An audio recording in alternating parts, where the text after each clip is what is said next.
Okay, good evening, everybody. My name is David Dixon. I'm Dean of the Law School at UNSW, and I'm very pleased to welcome you to a new lecture series which UNSW Law is presenting, in which we are inviting leading international and local experts to speak about the relations between law and justice.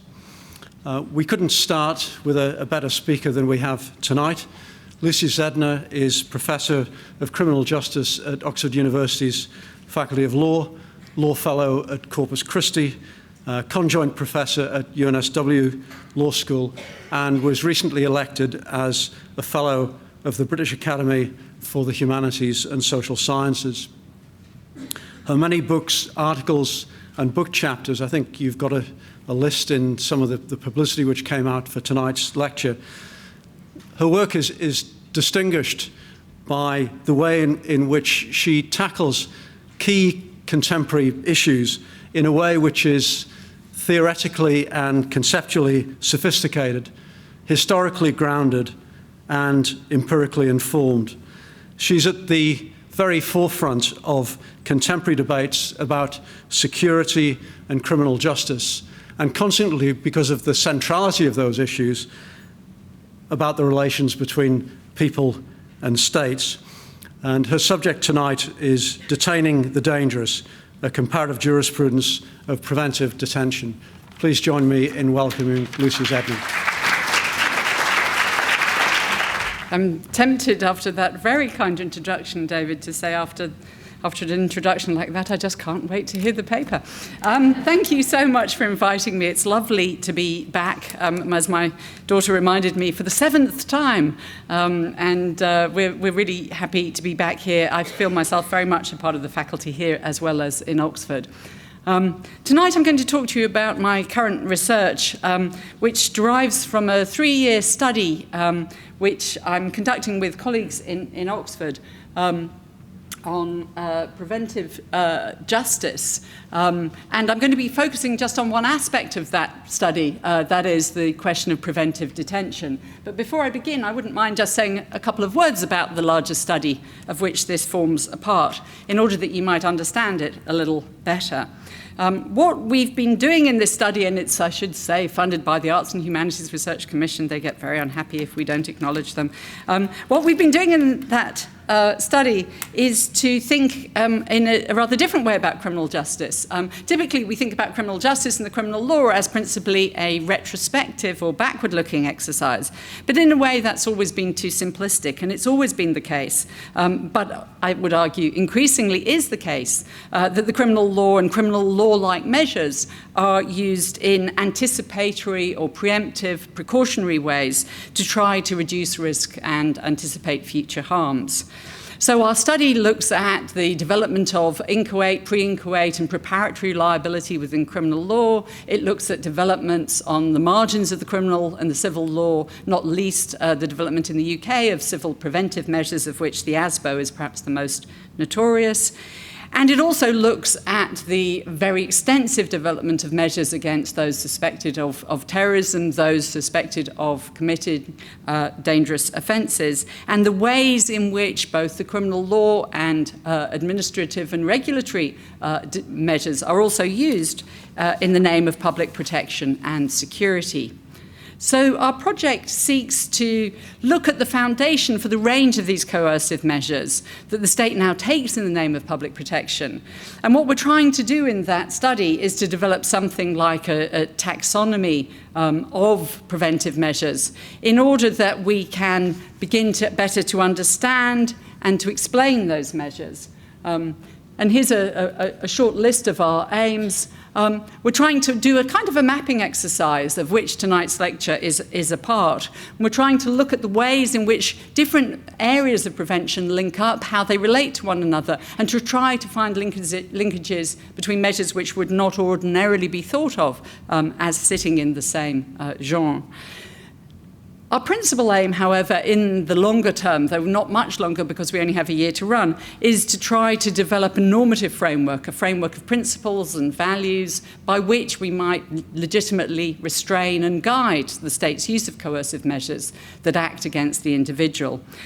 And our ultimate aim is to develop a normative framework, which we rather grandiosely have called preventive justice, though I'm hoping nobody's going to ask me at the end, this is a warning, exactly what we mean by the term. I'll be able to tell you that better in a year's time.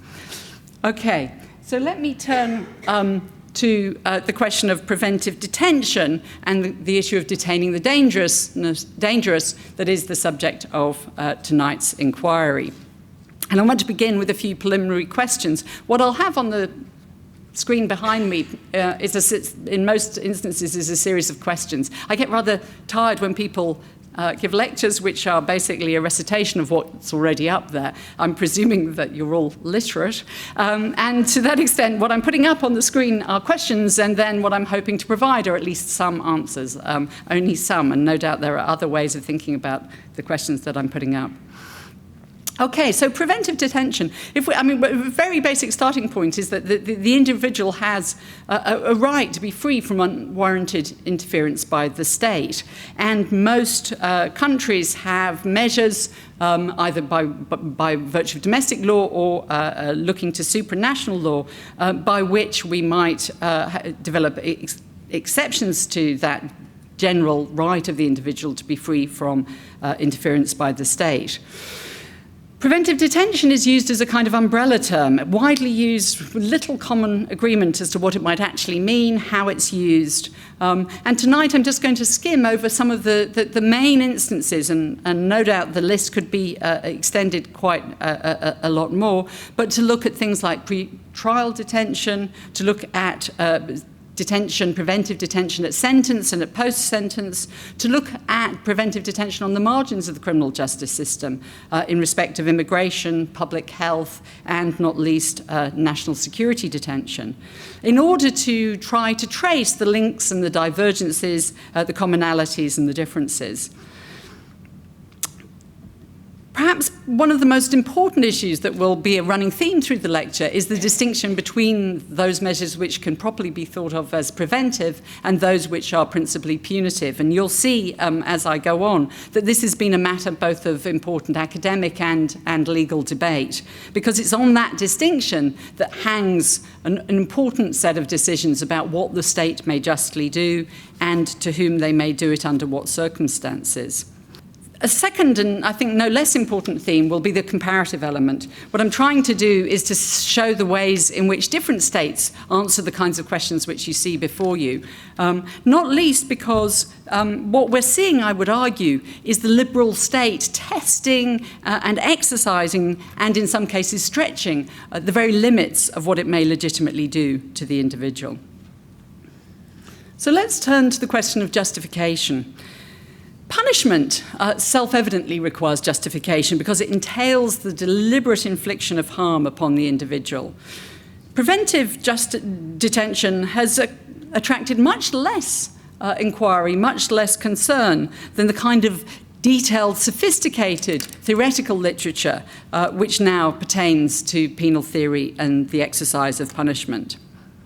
The right to liberty and security is assured by many national and supranational instruments, not least the European Convention on Human Rights and many other such instruments, not least also the United Nations Convention. But all of those instruments make provision for a whole variety of exceptions. And rather obviously they pertain to things like detaining people as a matter of lawful arrest or non-compliance with the law, detaining people for the purposes of bringing them to court, and in addition specify a whole range of other exceptions that might apply. One of the ones that I find most expansive and most worrying is under Article 5, which is the right to liberty and security under the European Convention on Human Rights, which permits detention, and I'll quote, for the prevention of the spreading of infectious diseases of persons of unsound mind, alcoholics, drug addicts, and vagrants.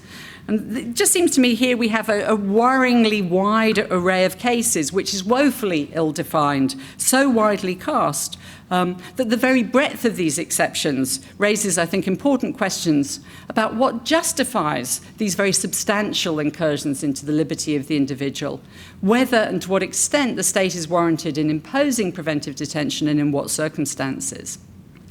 So how should we begin to think about this? A strictly retributivist stance, and I'll fess up and put my colours to the mast and announce myself as a retributivist, an unapologetic one, I think. A strictly retributive stance, and maybe more strictly than I would sign up to, would insist that detention is only warranted in respect of and in proportion to crimes for which one stands convicted. And that would rule out, I think, any form of preventive detention. Adopting a purely utilitarian approach, on the other hand, could, at its most extreme, license all kinds of forms of detention, providing one were able to say that the benefit to the general welfare outweighed the detriment to the individual, and, of course, also that the preventive detention measure outperformed any other alternative measures. Manoeuvring between these two rather extreme positions, as I suggested we might properly do, actually forces our attention, I think, to the question of whether it's possible to articulate justifications for preventive detention that don't simply sacrifice the individual to public utility, and that might approach retributive standards of respect for individual autonomy.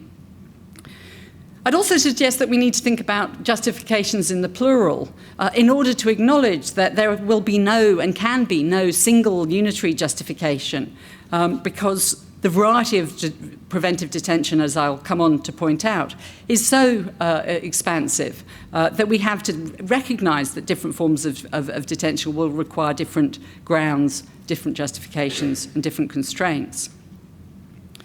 So what grounds preventive detention? On what ground might we say that we can actually hold somebody ahead of wrongdoing or even after wrongdoing in anticipation of further wrongdoing?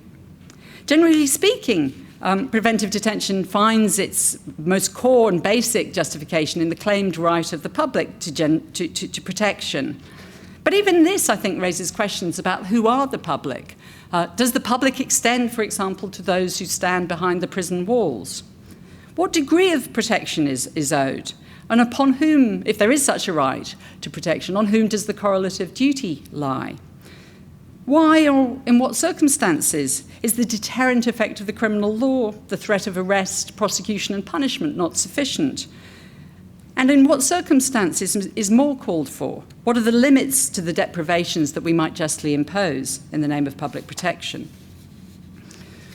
The answers to these questions will, of course, vary, not least according to the gravity of the prospective harm and indeed also the likelihood of its occurrence. And I'd suggest that that question of likelihood is one that very often gets swept under the carpet. Another question, a very basic question I think we should ask ourselves, is why are we not all in the frame, every one of us in this room? If there is a duty to protect, the obvious question might be, why is there no obligation on the state to screen all of us for our potential dangerousness, even ahead of any wrongdoing? One partial answer lies in the fact of arrest or conviction, which might be said to impose a responsibility on the state. In a way, the risk is made known. The state is alerted to the risk. It's put on notice. And when it's put on notice of that potential threat, then that arguably triggers its responsibility to act. But I think it's only a partial answer. And another might be, and I think this is perhaps the stronger claim, that the reason we don't, aside from questions of finance, the reason we don't adopt mass screening for danger is that as citizens we're said to enjoy something like a right to be presumed free from harmful intentions. And it's that right that guards us against the kinds of intrusive inquiries that mass screening might entail. The right to be presumed free from harmful intention is, however, contingent on our not posing an obvious threat. And it's when we are seen to pose such a threat that the state warrant comes into play, kicks into play. It shifts the duty to the state to say, here is somebody who is a potential risk, and here at this point, but only at this point, might the state inquire as to our future risk. But I think we should also recognise that it's at that point also we should start asking the question about what the state owes to the individual against whom it proposes to act coercively. So I want to just say a few words, and only a few because I'm scared there's some moral philosophers in the room, about detention and individual autonomy. One of the questions we might want to think about is how individual rights to liberty should be set against rights to public protection, without the balance falling firmly in every case on the side of the majoritarian interests. Or, indeed, allowing ourselves simply to sacrifice individuals in the name of public protection. In previous writings, I've tried to suggest that when we talk about security, we should also impose upon ourselves the duty of thinking about the security of the individual. Seeking the security of the individual against state coercion is, I'll acknowledge, but a small break on this most severe deprivation of liberty. But I think it has some way of playing with the language and the rhetoric of security in ways which force us to acknowledge that individuals have rights to security too, and not least security in that older sense of security against the state. So how can we justify acting against individuals ahead of wrongdoing without doing what seems rather obviously the case with preventive detention, which is to deny their individual autonomy? One of the claims that's commonly made is that typically the individuals who are subject to these kinds of measures are incapable of acting autonomously, or their autonomy is so constrained, whether on grounds of mental health or other disability, that they simply lack capacity. And to that extent, preventive detention is not as problematic as it might be, because it doesn't act against those who are fully autonomous. The difficulty here, I think, is that we are very commonly acting with very dubious medical and psychiatric categories, ones which don't actually tell us conclusively that these are individuals who lack the capacity to choose. A second difficulty is that to the extent that our claim to act to incarcerate people ahead of wrongdoing relies upon predictive accuracy, that predictive accuracy, whether it's based on actuarial risk assessments or indeed on clinical assessments by psychiatrists, that claim to accuracy is in itself a denial of individual autonomy, because what it's saying is that we can foresee what the individual will do, and therefore logically that individual has no ability to gainsay our prediction, because if they could, the prediction could not be accurate. The other, I think, really concerning aspect of this is that if we detain people ahead of wrongdoing, we deny them what one might call a moral window of opportunity to choose to do right. We allow the individual no right to choose to exercise their freedom of choice between right and wrong. And to that extent, I think autonomy can have no meaning if we take it away from people entirely, the choice of right and wrong. So far, I've proceeded on a fairly theoretical level, and one might say that normative theorizing has its virtues. It allows us to see things in a rather abstract and distanced and impartial and non-hysterical way, one might say. But I think there are limits to a purely abstract assessment of this kind of issue. Not least because when one starts to look empirically, what one finds is that the provisions for preventive detention vary very considerably by jurisdiction. And so what I want to do now is to engage in a little comparative jurisprudence. That's probably too grand, and I realized after I'd sent in the title just how grand and impossible a claim that was. So what you'll, that it's really sad when people say it's all in the paper. It's actually true on this occasion, but what you'll see is some very small and rather haphazard examples from different jurisdictions. The idea being that if we look not just at any single jurisdiction, if we think about this not purely in theoretical terms, we gain the immediate benefit of seeing how different, but like liberal orders, actually deal with problems with which we in our domestic domains are tussling with. We see that people do things differently in different jurisdictions, and we can see that the jurisprudence of the relevant courts, and indeed in the European case, the Supranational Court of the European Court of Human Rights, actually comes to conclusions which are, in some instances, as I'll show, really at odds with decisions made by domestic governments, in a way that actually, I think, challenges some precepts and some assumptions. So what do the differences between different states tell us about the limits, the legitimate limits of coercive power over the individual in the name of prevention? In order to do this, I want to engage in a little taxonomic exercise, which is to try and think about the different ways in which preventive detention exists. And I'm not going to confine myself in so doing to those measures which are in fact labelled as preventive detention.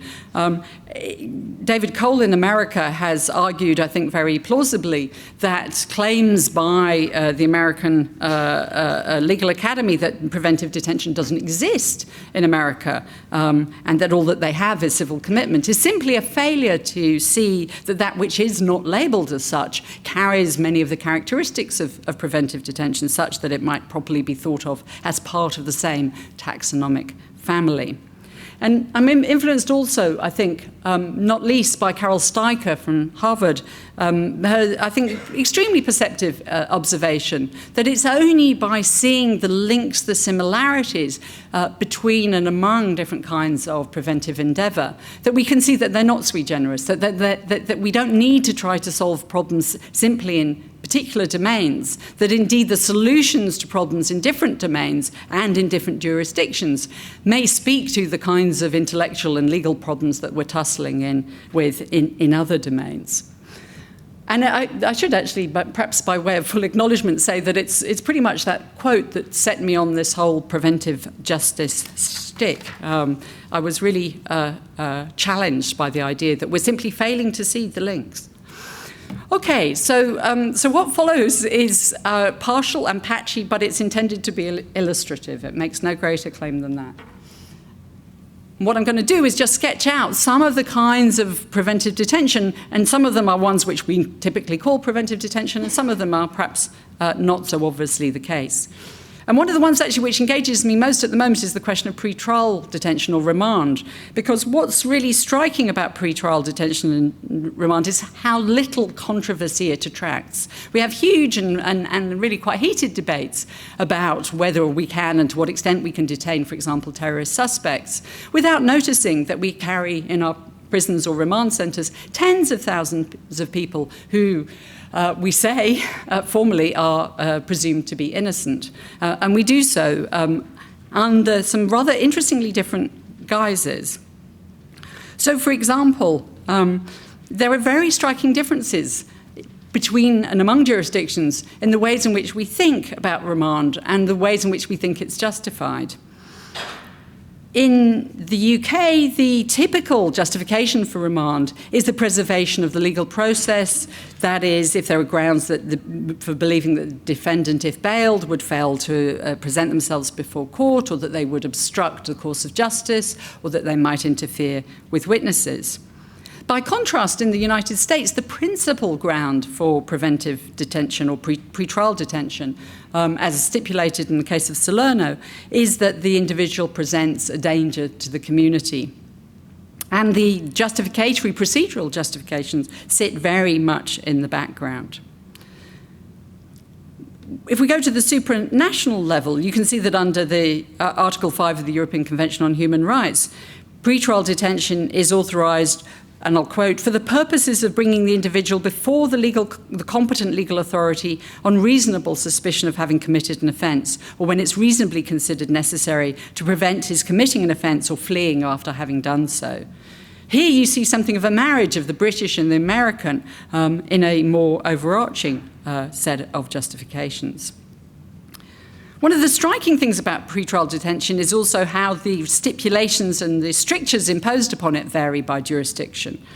So, for example, the UN standard minimum rules require that it should be a matter of last resort, that you should try all other measures first and only detain where nothing else might work. No such requirement exists in the UK. No such requirement is stipulated by ECHR. Similarly, in England, there's no requirement that one has regard to the gravity of any prospective offence, whereas under the Irish Constitution, an amendment from 1996 says that you can only detain pre-trial if the offence anticipated is one of sufficient gravity. Or take another example. Under the protections for pre-trial detainees, we see considerable variation. Finland, for example, requires that detention decisions be made within 4 days of arrest, that the detainee should have the right to review every 2 weeks. Most other jurisdictions, so far as I've been able to discover, furnish no such right of review.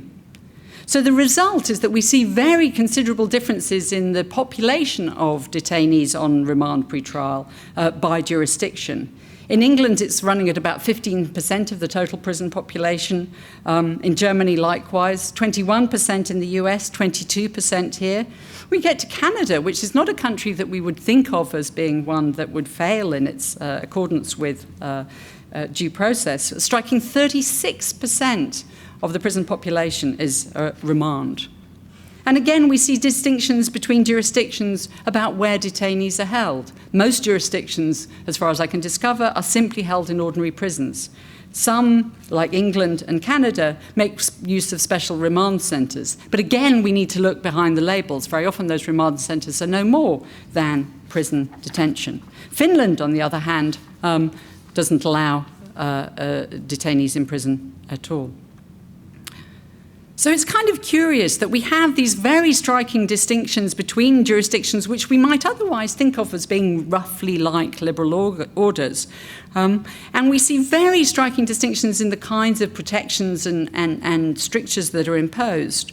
And most importantly, perhaps, a lack of consistency between pre-trial detention and the presumption of innocence. Let me say a couple of words about another area of pre-trial detention, namely the provisions for sequestering people prior to trial who are not defendants. And many jurisdictions, and I haven't included it tonight, but many jurisdictions have provisions for sequestering juries, which perhaps rightly attracts very little attention because it's so short-lived in time terms. Much more threatening and concerning, I think, is the use of material witness detention, which in the United States of America has become used for purposes for which it was never intended. The idea of material witness detention is to ensure that evidence given in criminal proceedings is protected where it's necessary to hold somebody prior to trial in order that they will actually appear and be able to testify. Since 9/11, however, one of the striking uses of material witness detention is the detention of those who are, in fact, witnesses only in the loosest sense of the term, but are really terrorist suspects, who are held without charge for indefinite periods, often very extensive indefinite periods, as part of a kind of more general and rather well-documented willingness to use any available legal instrument in the fight against terror. Whether it's justifiable, however, that we should use one existing law developed and instantiated for a particular purpose to detain one class of person, namely witnesses, for quite another class of person never anticipated by the original legislation is, I think, doubtful. And the quote that I've put on the board, I think, gives us that view also. The rule of law itself suffers when a law is used as a pretext to sidestep long-standing checks on the arbitrary exercise of executive power. It seems that, faced with arguments based on considerations of national security, the courts rarely probe the grounds for suggesting that this measure is being misused. So let me turn to the core case, and I really should be giving much more time to this, but I'm kind of deliberately not, because the core case is, by definition, rather self-evident and obvious. The core case, which is preventive detention either at sentence or post-sentence. And I know that this is a huge issue here, and I'm only going to touch on the Australian example for fear that there are people who are way more learned and expert in the audience. Though I should say I've spent a very anxious week or 2 weeks reading up on all the Australian case law. It may not be self-evident from what follows. So even here, I'd suggest we can think about different families, different genre, different types of preventive detention. I tussled a little bit about whether life imprisonment without parole came in here.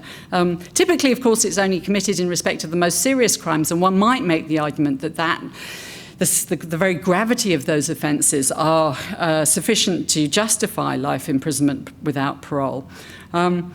In the English case, I think it's actually arguable, not least looking at some of the debates and some of the case law around the cases involving life imprisonment without parole, that detention here is in fact on preventive grounds, and very often on preventive grounds in respect of those individuals that they would provoke a public outcry were they to be released. But if we move down tariff, we can see instances of preventive detention or preventively motivated detention. I'm getting a little sloppy here, you'll notice, in indeterminate sentencing, in recidivist offender enhancements, in post-sentence arrangements for extended detention of the sort that you have proliferating here in Australia. And many countries, including Australia, obviously have regimes of extended or indefinite or post-sentence detention. And it's instructive just to look a little bit at how the provisions and the arrangements vary locally. Because in the UK, as you may know, we've had a very controversial order, the Instrument of Imprisonment for Public Protection, introduced in 2003, actually brought in 2005, and technically now abolished, though in practice not actually abolished because the replacement provisions have not yet been put into force. Imprisonment for public protection, when it was first introduced, was intended to be applied to a very small number of extremely dangerous offenders. And the idea was that you would impose a tariff sentence. In the early form of the legislation, there was no limit to how small the tariff was. So some of the people now sitting in jail are in prison for only a few weeks or months, but against whom the case was made that they were sufficiently dangerous as to justify indefinite detention on grounds of risk alone.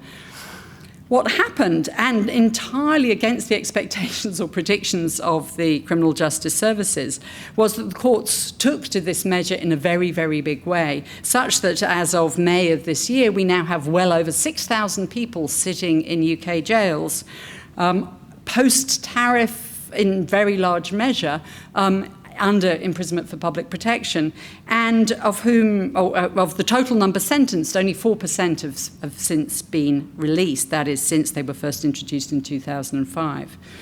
Faced with a spiralling prison population, the UK government has now replaced that, and the new scheme, when it's introduced, will impose extended sentences and automatic life imprisonment for serious offenders on conviction for a second serious offence. Meanwhile, all of those who currently sit under IPP orders, as they know, remain in prison and have very little prospect of persuading parole boards that they have reduced their risk sufficiently to be allowed out.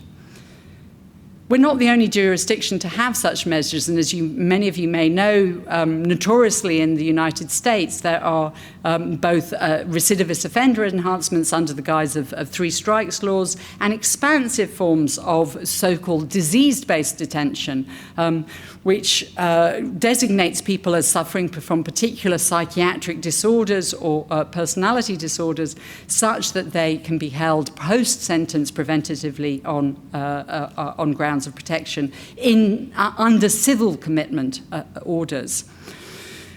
Those orders in the United States have been deemed constitutional on the grounds that because they're civil commitment and because they're preventive, they're not punitive.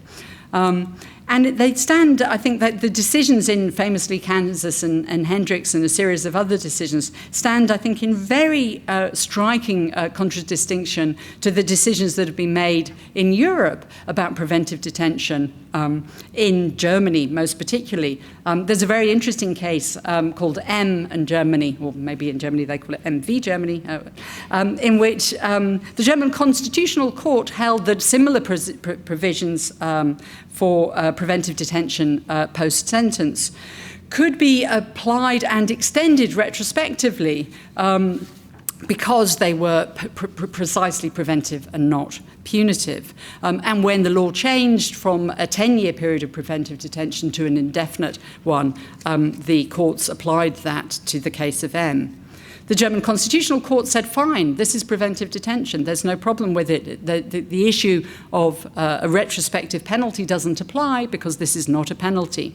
The case, however, went to the European Court of Human Rights, who rejected the Constitutional Court decision and said that,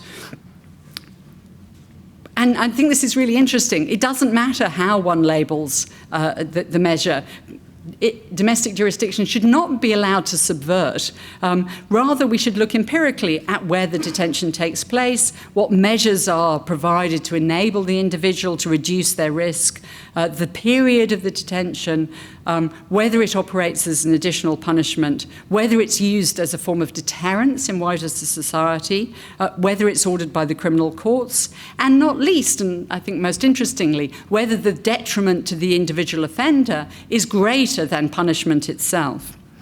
You can see where they were going. They concluded that preventive detention on the German model was indeed punishment, and that preventive detention would only be regarded as such if a safe distance was placed between the preventive and the punitive provisions, not least perhaps holding individuals in non-penal surroundings, providing them with a clearly therapeutic regime, giving them therapy as an enforceable right, enforceable by the individual detainee, and subject to annual review, such that should their risk, the danger that they pose to the public be deemed reduced, then they should be eligible for release.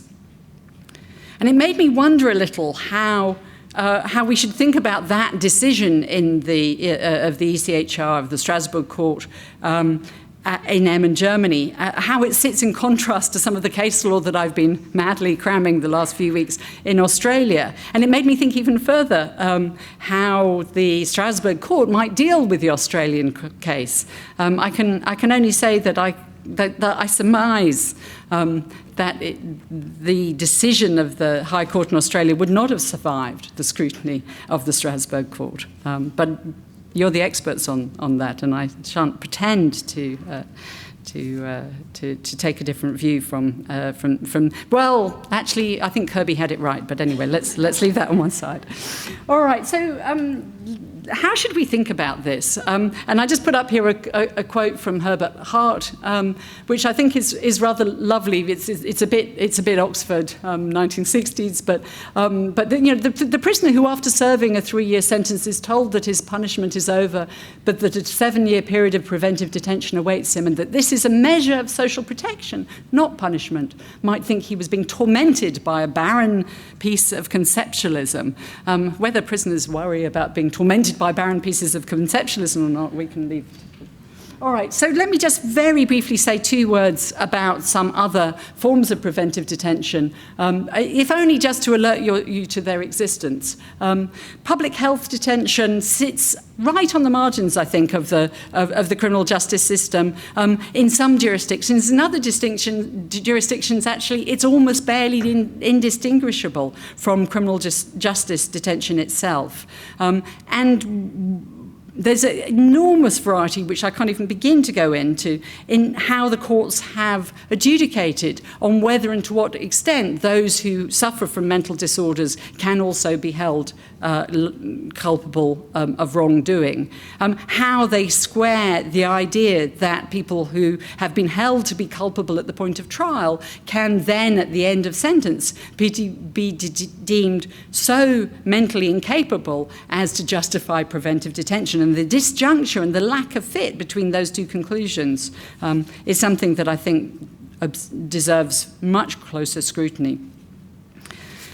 Likewise, if we look at immigration detention, and again I struggle to determine in my own mind whether we should rightly think about this as preventive or not.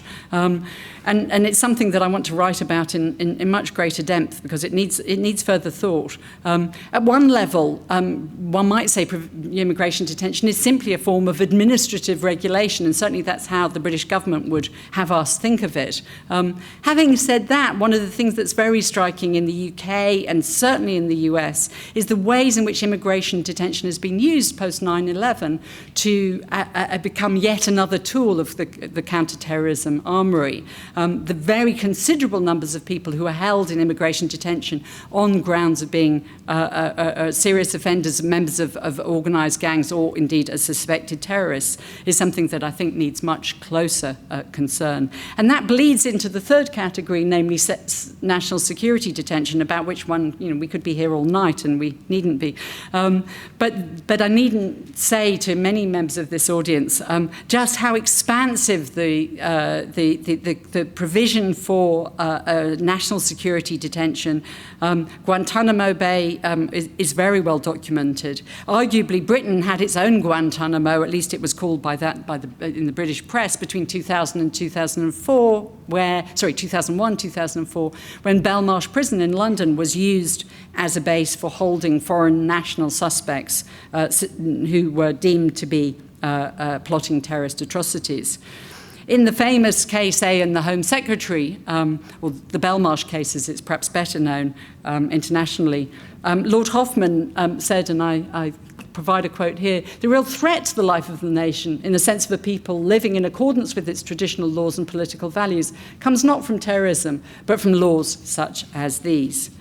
Control orders and TPIMs. TPIMs, for those of you who don't know, are Britain's replacement for control orders. Control orders got such flack in the UK that the government had the great idea of relabeling them as terrorism prevention investigation measures, which are so subtly different from control orders that you blink and you might miss it. But officially, we no longer have control orders. Many of us think we have control orders by a different name. They're clearly not preventive detention in quite the same way as I've been outlining, but to the extent that they impose quasi-house arrest indefinitely upon those who are suspected of future wrongdoing, who have never had the benefit of a criminal trial, still less the benefit of prosecution and the right to defend themselves, I think it's worth putting them up there just to put them before our notice. So, you'll be glad to see I'm coming towards the end. With all these cautions in mind about the different kinds of detention, the different varieties, the question marks over whether things are really preventive or not, what I want to suggest is that insofar as the courts in developing a jurisprudence of prevention have set out minimum requirements, procedural protections and limiting principles in one sphere, we might do as Carol Steiker at the beginning of the lecture suggested, and see ways in which those principles, those guidelines might be transferable by analogy to other measures to cabin the power of the state and to protect those who are detained. We have clear limiting principles and associated values in the criminal justice system, well developed in respect of punishment. So we can think about things like the custody threshold, principles of proportionality, the setting of minimum standards for detention in prison. And all of these principles and guidelines, I suggest, derive from well-founded fears about the dangers of unjustified or excessive or inhumane treatment. But I'd like to impress upon you the idea that preventive detention is no less in need of justification. Indeed, one might argue that it's much more in need of justification than is punishment, not least because it occurs ahead of wrongdoing, or at very least ahead of the wrongdoing, which is its purpose to prevent. And it occurs without the benefit of the evidential and burden of proof requirements that are provided, the safeguards that are provided within the criminal process and the trial.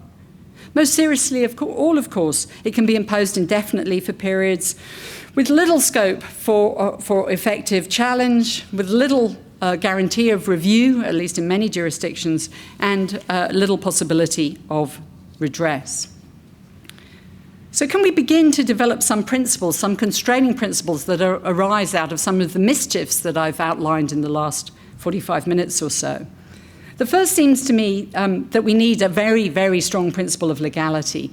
That is, we need to have a requirement that there's a commission of a crime or that there's imminently risky conduct of a very clearly defined sort, at least of a standard of seriousness equivalent to that which would justify detention in the criminal sphere before we permit action to be taken. We need to think really hard about questions of evidentiary sufficiency. We need to raise standards to a sufficiently high level or degree of certainty that we can, even though we can't know the future, that we can hold the courts to a level which is, for example, considerably above the mere risk requirements that exist in respect of some measures in the UK. We need to have universally something like a least drastic means principle, which, as I pointed out, exists almost nowhere in respect of pre-trial detention. No requirement that you show that you've exhausted all other means of surveillance or tagging or other forms of reporting that might do the job equally well. Preventive detention should be a tool of last resort, I suggest. We need some proportionality principles, clearly not back to the prior offence where there is one, but proportionality to the prospective harm. And that proportionality equation becomes quite complicated because not only do we have to make some estimate of the prospective harm, but as I suggested earlier, some calculation about the magnitude of the likelihood of the risk, such that we discount likelihood from the magnitude of the harm in order to determine whether preventive detention is permissible, in what circumstances and for what duration. We need to hold people in non-punitive conditions insofar as that's possible, but we shouldn't fool ourselves into thinking that because we're not calling an institution a prison or a remand centre, that it is not in fact punitive. And I think here the Strasbourg Court has been enormously important in developing what's known as the anti-subversion doctrine. Namely, you can't relabel things and subvert the law. We need to look beyond labels and to look at the actual conditions of detention.